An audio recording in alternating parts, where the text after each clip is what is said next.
You're welcome to my class once again. Now we've actually finished our interlude. Now we want to begin object-oriented programming. So this is the season 3 that we have been waiting for. And in this season 3, I'm going to talk about object-oriented programming. So learning Python with object-oriented programming, right? Okay. So what we want to look at today is object-oriented programming. But before we do that, I will have to take you to the first paradigm, which is what? Procedural. And then I will show you the difference between these two. So what we want to look at today is uh, object-oriented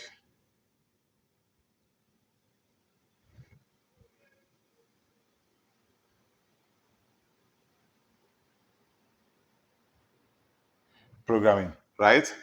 Okay, this is actually the second one. But before this one, we had this, which is procedural.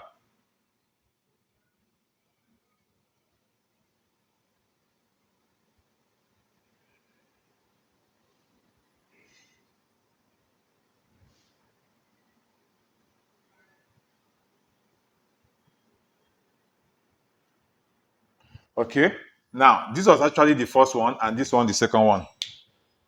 Now, initially it was this, before this.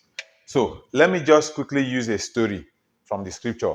My channel is Religion, Science, and Technology. And there's actually a reason why I named it that way. Because like I said, my goal is to show you that religion is actually more than binding and casting. There are so many things we are going to do with it. And there is actually no conflict between science and religion. So that is my goal, and that is what I'm trying to show you. Now, looking at this, let's take the story in the scripture, the Holy Bible, the story of the Tower of Babel, right? Now, that story of the Tower of Babel actually comprises this and this. Now, at the first stage of that story, where they were building the tower, right? It was this. Now, when the languages were changed, it was now this. Now, how is that possible? Now, at the time they were building the tower, we have everybody. So we had a whole thing like this. Everybody was in this circle. Now, you now have each person like this, right? Each of these person, this is what? The workers. And these workers in programming, I will actually call them functions. So what they were doing is that they were working together to actually achieve a goal. And they were achieving the goal. But along the line, it was discovered the instruction was for us to expand horizontally this way, but they were expanding vertically this way. Now, the goal was for us to expand. But the problem is, how do we expand and then still maintain control? So segmentalization was chosen, which is what? We have to now divide them into different segments and then still allow them to expand. So that was where the confusion in the language came in. So you now have different languages. Isn't that so? So at that point, this now became this, this, this, this. So different languages, right? And then you have different people inside each of them like this, like this, like this, like this.